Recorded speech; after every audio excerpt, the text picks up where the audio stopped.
요한일서를 통해서 하나님 말씀을 묵상하고 있습니다. 근데 참 새롭게 요한일서를 우리가 묵상하면서 제가 묵상하고 또 연구하고 공부하고 하나님의 뜻을 살펴보면서 새삼 느끼고 깨달은 점이 있습니다. 그것은 사도 요한이 굉장히 꼼꼼한 사람이다 라는 그런 그 느낌을 요한일서를 통해서 받게 되었습니다. 근데 그가 처음부터 꼼꼼했던 사람이었을까? 근데 성경은 그가 처음부터 그렇지 않았다라고 이야기하고 있다는 것에 우리는 주목해 볼 필요가 있습니다.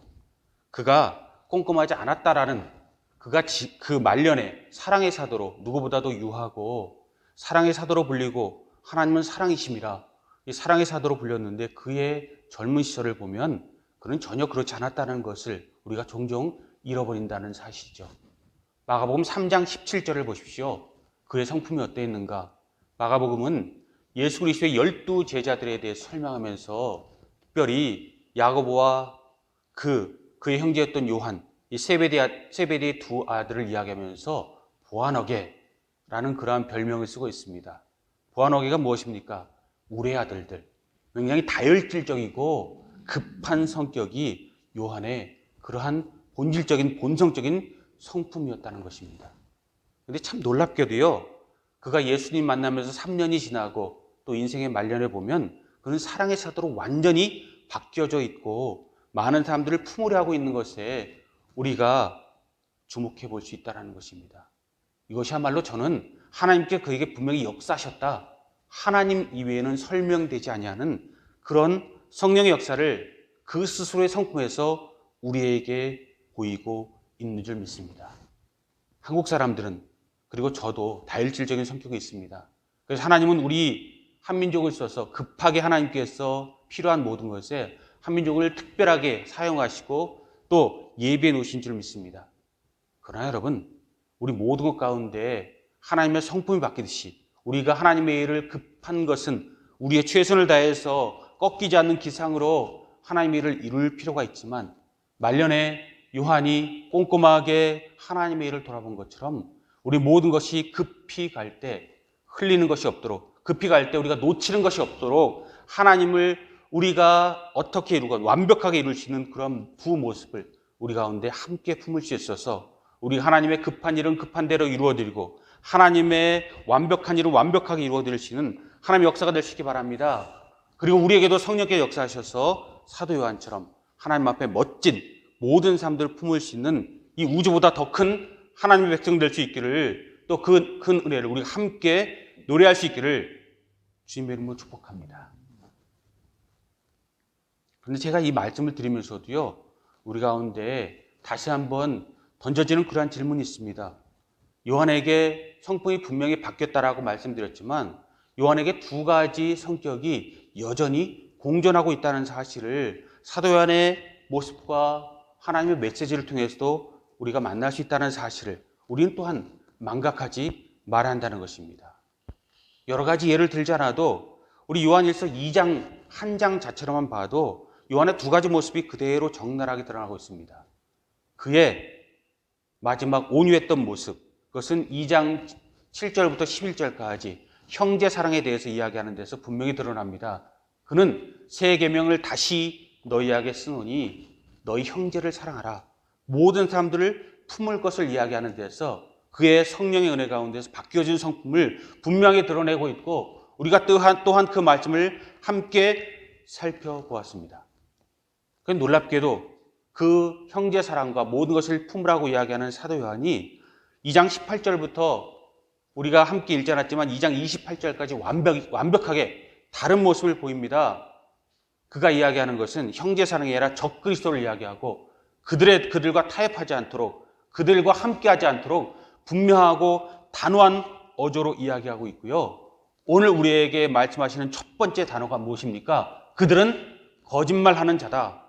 분명히 다른 사람 눈치 보지 아니하고 직설법으로 하나님의 진리에 떠난 사람들을 이야기하고 있다는 것입니다. 성경도 마찬가지죠.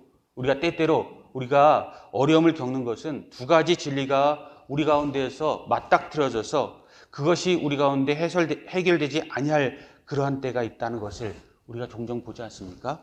마태복음 10장 33절부터 36절까지만 봐도요. 주님께서 이 땅에 오신 것은 대속물로 온 것이 아니라 나는 세상에 검을 주러, 헬라 원어를 보면 나는 검을 던지러 왔노라. 그래서 아들과 아버지가, 딸과 어머니가, 그리고 며느리와 시어머니가 서로 대적하게 될 것에 대해서 이야기하는 세상을 양분하는 예수님의 무서운 말씀이 그 가운데 들어져 있는 것과 또 십자가에서 모든 사람들, 믿지 아니하고 하나님의 은혜 안에 거하지 못하는 사람들을 구하는 마지막 때 오른편 강도까지 구하는 예수님의 모습에서 우리는 때때로 난감할 때가 있다는 것입니다. 그런데 여러분, 이것이 무엇을 말하는지 우리는 분명히 알 때 그에 대해서 분명히 영적 분별력을 가져야 될 것을 오늘 본문에서 우리는 먼저 생각할 필요가 있고요. 마틴 노이드 존스 목사님이 이거에 대해서 분명한 우리에게 해안을 주신 적이 있습니다. 그분이 우리에게 이야기하기를 예수님께서 허락하시는 예수와 예수님께서 허락하지 아니하는 노는 분명히 그 차이점이 있다는 것입니다. 무엇이 예수이고 무엇이 노일까요? 예수님께서 예스라고 말하는 것은 참으라고 이야기하는 것은 자기 자신을 위한 그런 모욕과 그 모든 세상의 도전에서 참는 그리스도의 참 모습을, 온유한 모습을 보이라는 것에서 예스라는 것입니다. 마태복음 5장 38절에 42절이 이야기하고 있지 않습니까? 오른편 뺨을 치거든 왼편도 돌려대라. 오리를 가자고 하는 사람에게 심리까지 가라. 겉옷을 원하는 사람에게 속옷까지 내어주라. 이것은 자신을 위한 모욕과 그 싸움 가운데 또 영적 시험 가운데 참을 것을, 그 세상 가운데 하나님의 진리의 빛을 뿌릴 것을 이야기하고 있고요. 우리들의 모습을 그 가운데에서 돌아보라는 것입니다. 인간은 반대 아닙니까? 진리에 대해서는 애매모호하고 자신에 대한 공격에서는 불끈해서 죽도록 싸우는 것이 인간의 모습인데 예수님은 그렇게 이야기하지 않고 있습니다. 자기 자신에 대해서는 참으라. 모든 사람들과 할 수 있으면 화평하라. 그러나 진리에 있어서는 우리가 그토록 대충 타협하는 진리에 있어서는 결코 하나님의 뜻이 무엇인지를 분명히 물고 분명한 우리의 모습과 색깔을 보이라. 오히려 반대로 이야기하고 있다는 사실. 그 사실만으로, 그 모습만으로 우리에게 비추어서 우리가 얼마나 주님 따라가고 있는지, 주님 백성인지 우리가 스스로 주님의 백성이라고 착각하고 있는 것은 아닌지 돌아볼 필요가 있다는 것입니다. 그래서 사도 요한은 18절부터 적그리스도를 이야기하는데 주저하지 않고 있다는 것입니다.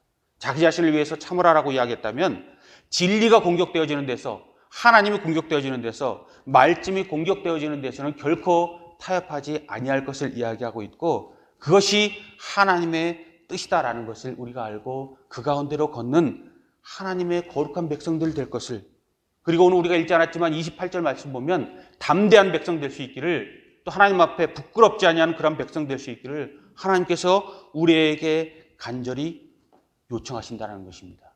그래서 사도 요한은 두렵고 떨리고 하나님 앞에 늘 본인을 올리는 사람이었고 모든 사람 올리는 사람이었지만, 내 아이들아, 하나님 모든 백성들과 교회를 사랑하는 사람이었지만 하나님의 길을 떠난 영지주의나 또 어떤 예외되는 하나님의 뜻이 아닌 것에서는 분명한 타협이 있을 수 없음을 이야기하고 거짓말하지 말라. 그들의 잘못된 점은 거짓말하는 자므로 하나님께서 거하지 않는다라고 이야기합니다. 우리가 지난주에 21절 말씀 보면서 거짓에서 참 진리가 나올 수 없다라고 선언한 것을 이것에서 분명히 22절에서 받아서 더욱더 분명히 구체적으로 설명하고 있다라는 그러한 사실입니다. 참 안타까운 것은 우리가 우리 자신에 대해서 집중하고 하나님의 뜻에 대해서 멀리하고 있을 때 세상이 더욱더 어두워져 가고 있다는 것입니다. 우리가 광고 때 PCC에 대해서 이야기하고 이 잘못된 교단의 모습에 대해서 우려하고 기도하고 우리 앞날을 모색한다라고 말씀드렸지만 점점 멀어져가는 그 모든 모습을 볼 때 견디기 어려울 정도라는 것을 다시 한번 생각해 보게 됩니다. 대마초가 아무리 합법화되었다고 해도 우리 교단 차원에서 우리 하나님의 교회 차원에서 그것을 하나님의 선물이다 라고까지 말할 수 있다는 것에 저는 참 경악하는 그런 전율을 느낍니다. 이슬람과의 대화, 다른 모든 사람들을 선교하는 차원에서 우리가 생각해 볼 수 있다고 한번 생각해 봅시다. 그런데 마약류까지 우리가 하나님의 선물이라고 이야기할 수 있는가?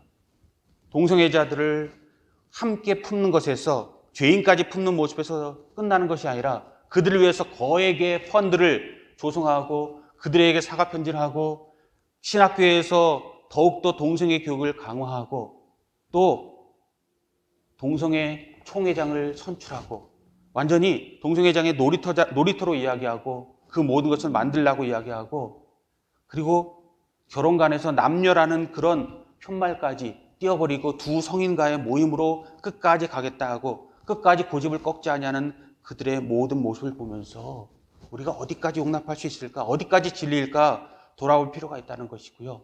그래서 하나님의 교회를 분리하는 것은 결코 좋은 일이 아니지만 지금 한컨웨이에서 절반의 교회가, 한인교회가 어떤 결과가 올지 모르지만 떠나야 되겠다라는 그런 결심을 가지고 또 그 활로를 모색하고 있습니다. 어떻게 될지는 아무도 모릅니다. 그러나 진리가 아닌 것에서 우리가 그렇다고 이야기하고 남아있는 사람은 양심의 자유가 남아있으니까 괜찮지 않냐라고 이야기하지만 우리 스스로가 스스로의 면죄부를 스스로 던지고 있는 것은 아닌지 돌아볼 필요가 있습니다. 오늘 목사님이 이야기하더라고요.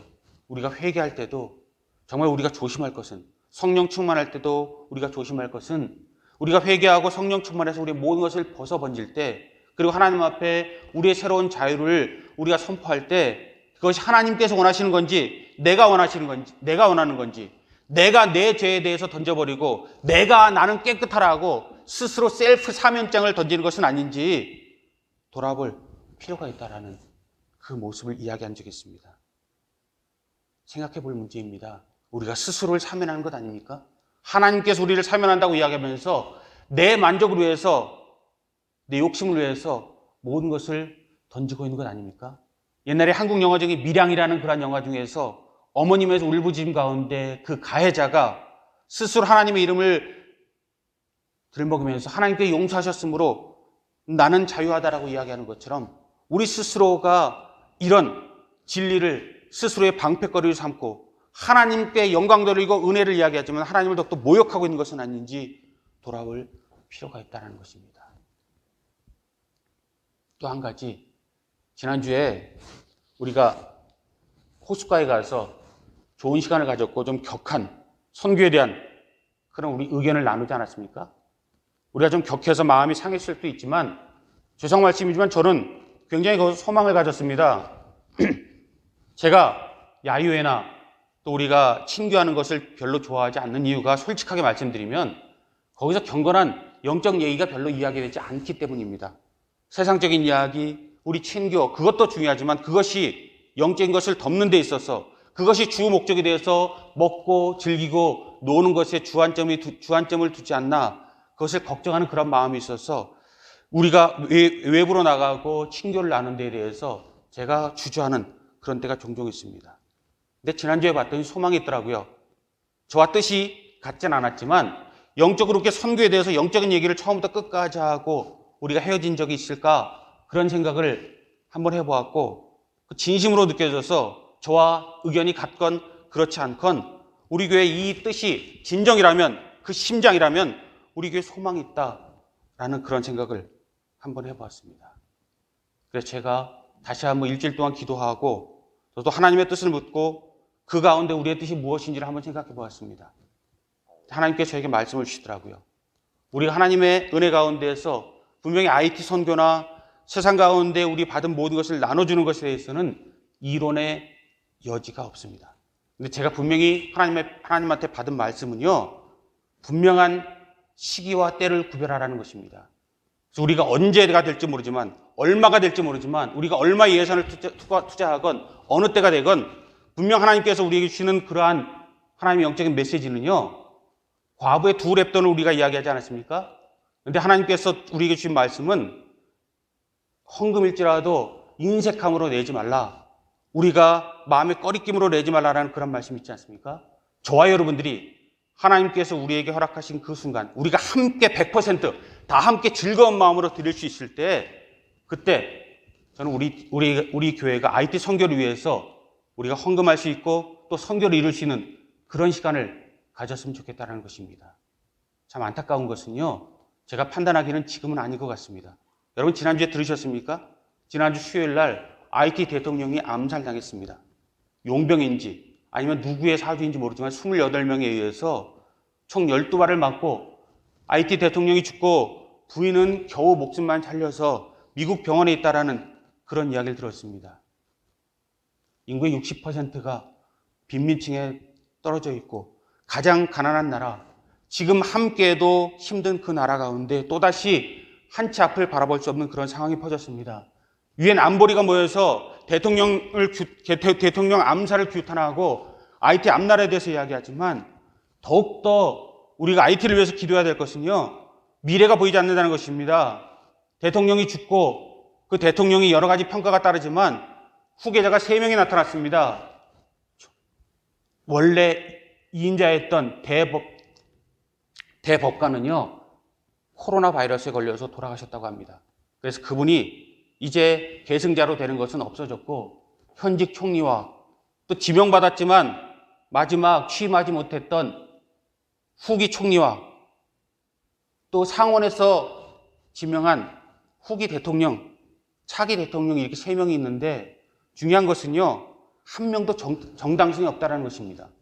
의회 하원의회가 대통령과 정치의 난맥상 가운데 전원이 다 임기가 끝났습니다. 상원 30명 가운데도 20명이 임기가 끝나고 10명만이 남아서 그들이 대통령을 추대했지만 그 대통령이 정족수를 채우지 못합니다. 그래서 현직 대통령이나 차기를 이야기하는 상원에서 뽑은 현직 임시 대통령이나 총리 2명도 아무도 정당성을 가질 수 없고 무장갱단들이 계속 그곳에서 활동하는 그것 가운데서 IT 암살을 보장할 수 없다는 것입니다. 그렇습니다, 여러분. 우리가 IT를 위해서 더욱더 열심히 기도하고 그것이 진정 복음화되기 위해서 기도해야 될 것입니다. 그런데 우리가 그것을 영적으로 일으킬 때가 언제인지 한 번 더 기도해 보시고 그 가운데 우리가 적극적으로 그 가운데 하나님의 불꽃을 일으킬 시간이 무엇인지 다시 한번 기도해 주실 수 있기 바랍니다. 그리고 언젠가 우리가 하나님의 뜻으로 그것에서 선교를 할 때 저는 결심했습니다. 우리 교회에 헌금이 얼마가 되었든지 우리 예산이 얼마가 되었든지 예산으로 하는 것은 우리 마음의 스스로의 면제보다라는 그런 마음이 들었습니다. 우리 예산이 얼마일지 필요하면 하겠습니다. 그리고 할 것입니다. 그런데 여러분, 그 모든 우리 교회의 예산이 제 것도 아니고 여러분 것도 아니고 우리 교회 것인 것처럼 여러분들 그런 뜨거운 마음이 있다면 여러분들 마음을 함께 드리기 원합니다. 그래서 저는 오늘부터 건축헌금을 선포합니다. 지금부터 저와 여러분이 IT 건축헌금으로 헌금을 하실 수 있기 바랍니다. 정말 여러분들이 마음이 결심이 확실하다면 지금부터 그냥 교회 예산으로 헌금 보내고 끝난다라는 그런 마음이 아니라 지금부터 우리 교회 계좌 가운데 IT 건축헌금이라는 그런 계좌를 열겠습니다. 선교부가 관리하셔도 좋고 재정부가 관리하셔도 좋습니다. 그 금액은 저에게 보고해 주시지만 그 계좌는 누가 돼도 따로 관리해 주시기 바랍니다. 그리고 그 계좌, 여러분들이 IT 건축헌금을 위해서 헌금한 그 계좌를 마지막 때 우리가 선교헌금으로 쓸 그날 그것이 얼마가 되었든 함께 드리도록 하겠습니다. 당장 다음 주부터 IT 선교를 위해서 마음이 뜨거운 선교의 마음이 있는 분들은 따로 IT 건축헌금이라는 그런 명목으로 헌금해 주시고 그것은 재정부에서 다른 이름으로 다른 계좌로 관리해 주시기를 부탁드립니다. 그리고 여러분 한 가지만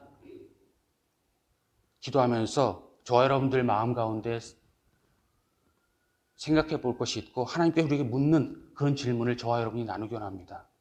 여러분 선교에 하나님 소명에 우리 모두는 성공하고 싶고 하나님 앞에 우리가 부끄럽지 않고 담대히 나가고 생명의 면류관을 받기를 원하는 우리의 모습이 있다는 것 하나님께 기뻐하실 것입니다. 그런데 여러분 하나님 앞에 서 있는 우리의 모습은 선교의 모습만이 아닐 것입니다. 하나님께 우리에게 바라는 것이 선교 하나일까요? 우리가 예배 가운데 하나님 앞에 성공해야 하지 않을까요? 우리가 하나님 앞에 다른 여러 가지 모습 가운데서 골고루 하나님 앞에 성장해 나가야 하지 않을까요? 제가 답을 드리고자 하지 않습니다.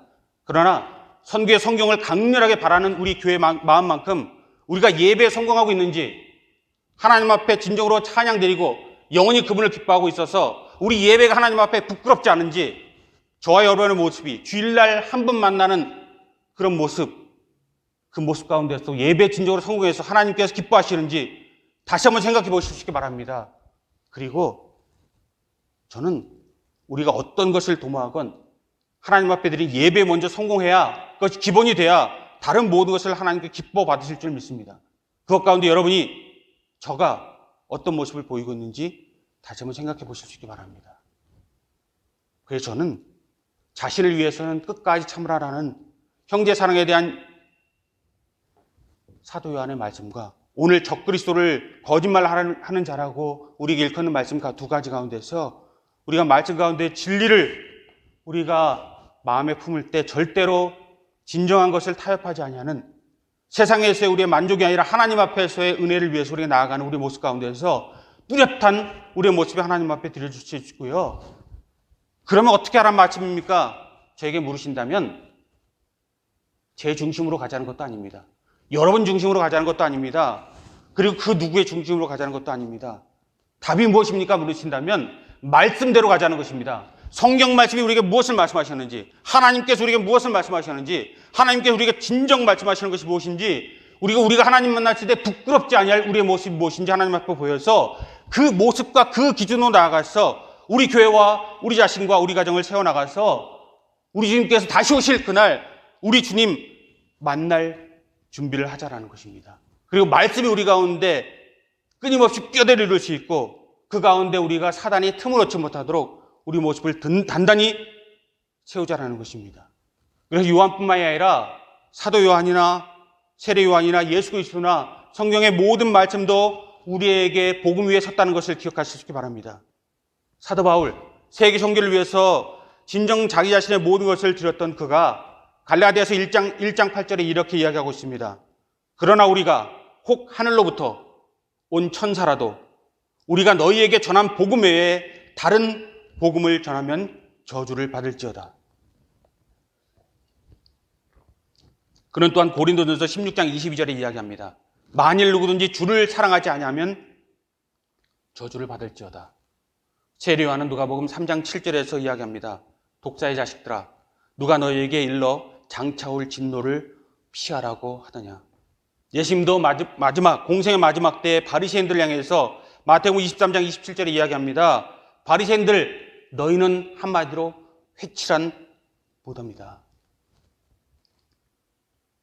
여러분, 우리의 겉모습이 아니라, 우리 외양이 아니라, 꾸민 모습이 아니라 하나님께 우리의 중심과 우리 본 모습과 완전히 하나님 앞에 벌거벗겨진 우리의 모습을 볼 때 하나님께서 무슨 말씀을 하실지에 대해서 더욱더 묵상하시고 그 은혜 가운데 우리 겉사람이 아니라 속사람으로 하나님 앞에 성공할 수 있는 그런 모습 될 수 있기 바랍니다.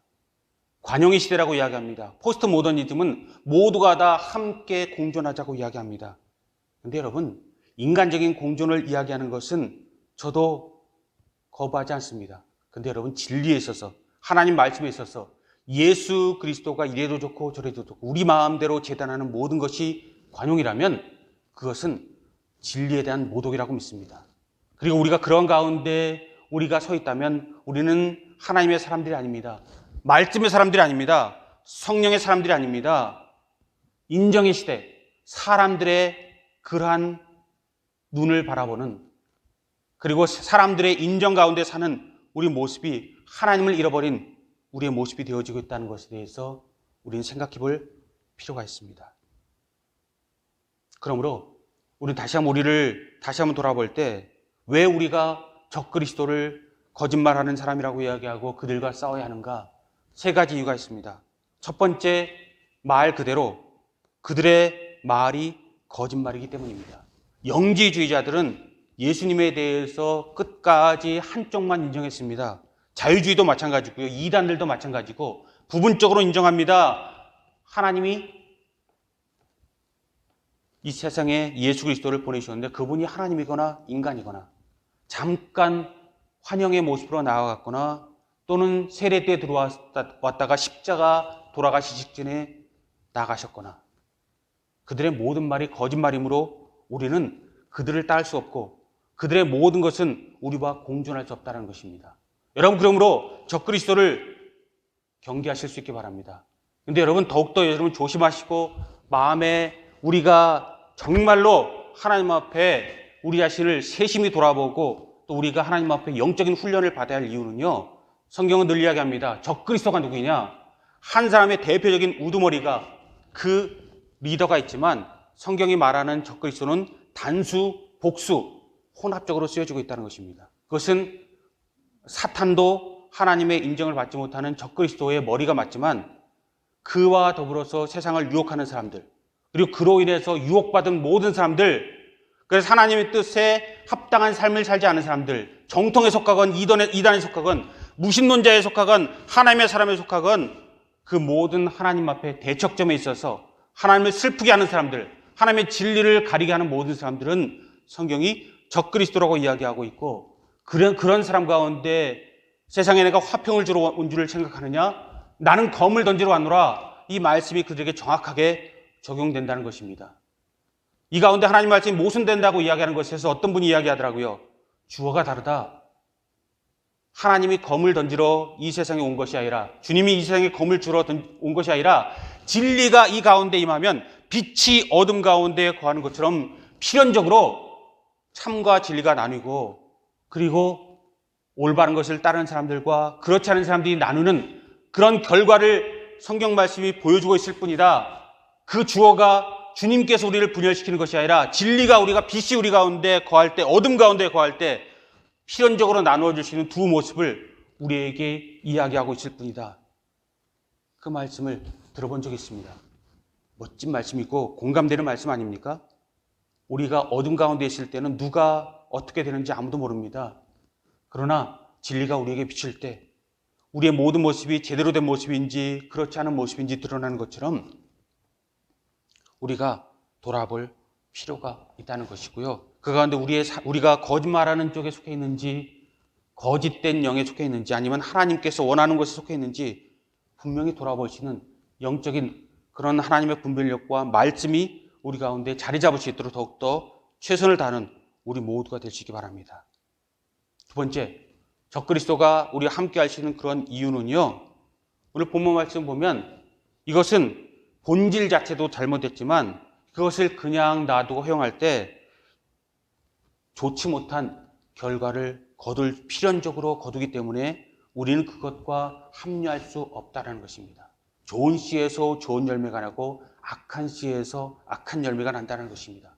악한 씨앗을 뿌리고 좋은 열매가 거두기 바라는 것, 가시나무 씨앗을 뿌리고 배나무나 사과나무가 열리길 바라는 것은 우리 인간의 어리석음을 넘어서 인간의 그런 거짓된 모습이고 하나님을 속이는 모습이고 결과를 뻔히 알면서도 시간만 끄는 그런 모습이 될 수 있다는 것입니다. 그러므로 좋지 못한 결실이 오는 것이라면 초반에 중간에라도 우리가 끊어내는 것이 좋고, 우리가 하나님 앞에 영적인 젖붙임이 되어서 돌 감람나무가 참 감람나무가 되듯이 영적인 것에서 우리가 수술을 받아야 할 것이 있다면 수술 받고 바뀌어야 될 것이 있다면 바뀐 받고, 끝까지 우리가 중요한 것은 하나님 말씀의 양분 가운데, 말씀에 우리 가운데 흘러넘치는 하나님의 은혜 가운데 우리가 우리 자신을 돌아볼 필요가 있고, 그 가운데 더욱더 분명한 우리의 모습을 보이고, 우리가 은혜 가운데 품을 모든 것을 품고 싸워 이길 것은 싸우라는 것입니다. 싸우는 것을 강조하는 것은 옳지 않지만 여러분, 우리가 싸우는 것을 영적인 그러한 분별력과 하나님의 전신갑주를 늘 생각하는 것은 이 완벽하지 못한 악과 선이 공존하는 세상에서 우리의 필연적인 우리의 숙명이라는 것입니다. 여러분 아십니까? 28절에 나오는 그 하나님 앞에서의 부끄럽지 않은 신앙과 더불어서 담대함이 언급되고 있는데요. 이 담대함은 헬라어로 파르네시아라는 그런 단어를 가지고 있습니다.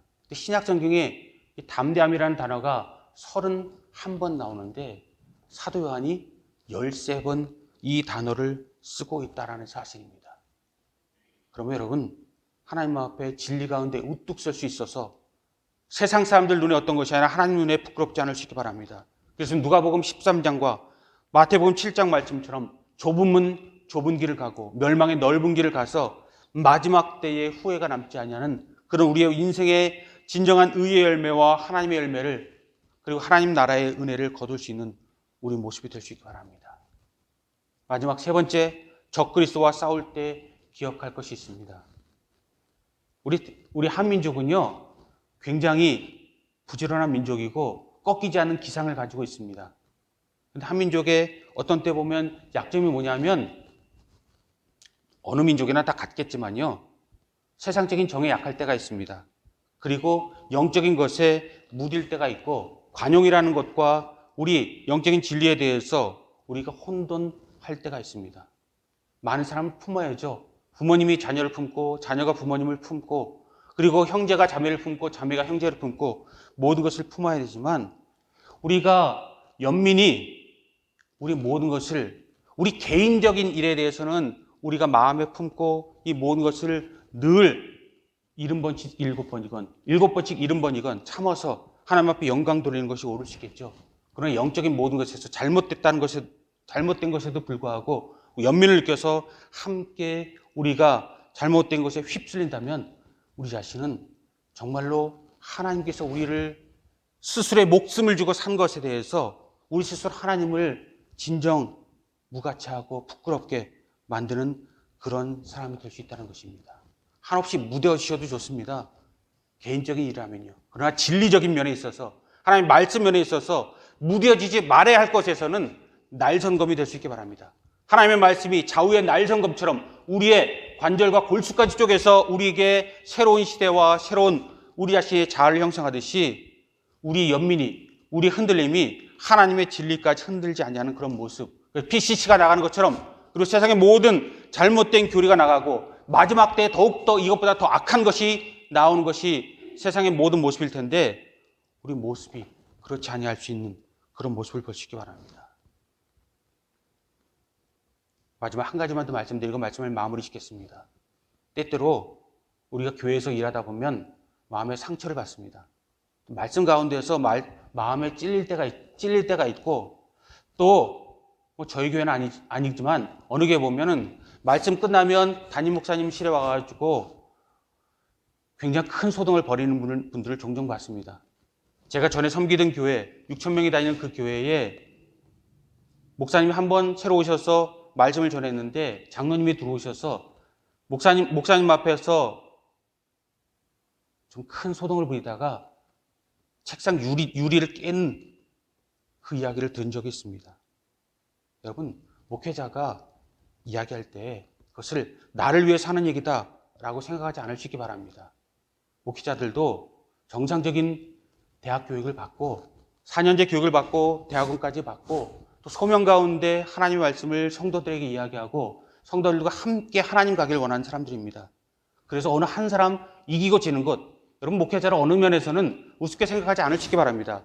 목회자가 성도들을 우습게 생각하지 않는 것처럼 성도들도 목회자를 너무 작은 그릇으로 생각하지 않기 바랍니다. 목회자가 한 분 이기고 지는 것에 무슨 큰 의미가 있겠습니까? 그분이 적그리스도라면, 그래서 그것 아니면 우리의 신앙이 끊어진다면, PCC가 결정한 것처럼 엉뚱한 것으로 간다면 싸울 필요가 있겠죠. 그러나 일상에 있어서 한 분 한 분을 끝까지 이기길 바란다면 그런 목회자는 정신병자일 것입니다. 그런데 여러분, 그래도 마음에 영의 찔림을 받는 그런 말씀이 있다면, 그런 모습 가운데 시험을 든다면, 여러분, 제발 영적으로 부탁드립니다. 우리 가운데 마음의 부담감을 느낀다면 하나님에게 왜 내가 이것에 걸려 넘어지는지 이유를 하나님에게 직접 물어보실 수 있기 바랍니다. 그리고 하나님과 해결하고, 하나님께서 이것에 왜 걸려 넘어지게 하는지 그것을 하나님에게 묻고 말씀에 묻고, 또 그 가운데 은혜를 받아서 그 가운데 하나님의 백성으로 더욱더 한층 더 성장할 수 있는 하나님의 거룩한 백성 될 수 있기 바랍니다. 결론을 말씀드리겠습니다. 사도 요한은 굉장히 꼼꼼한 자명을 말씀드렸습니다. 그는 본문에서, 오늘 말씀에서 분명히 적그리스도에 대해서 분명히 이야기하면서, 그는 분명히 한 가지를 우리에게 이야기하고 있습니다. 절대로 악한 것과 타협하지 않고 말씀대로 살아라. 그는 이야기하고 있고, 그것이 하나님의 뜻이라고 마지막 유언처럼 우리에게 던지고 있다는 사실입니다. 여러분, 말씀대로 사실 수 있기 바랍니다. 두 번째, 진리는 때로 좁고 협착한 길이라는 것을 기억하셔서 생명의 넓은 길이 아니라 생명의 좁은 길, 말씀의 넓은 길, 우리 눈에 허황된 길이 아니라 하나님 눈에 보기에 바른 길을 가시는 저 여러분들 되시기 바랍니다. 그리고 인간적인 정과 영적인 교리적인 무딤과 우리가 좋은 게 좋다라고 흔들려가는 그런 모습에서 우리 자신이 하나님 앞에 부끄럽지 않길 바랍니다. 그리고 마음에 하나님께 부담감을 주시는 것, 찔리는 것이 있다면 이유를 하나님 앞에 묻고 영적으로 가장 건강하게 회복할 수 있는 하나님의 사람들 될 수 있기 바랍니다. 오늘 우리가 읽지 않았지만 그런 자에게 하나님은 약속하십니다. 내가 너희에게 영원한 생명을 주겠노라고. 그 영원한 생명을 받을 수 있는 저와 여러분 될 수 있기를, 25절의 역사가 저와 여러분의 생명의 면류관이 될 수 있기를 주님의 이름으로 축복합니다.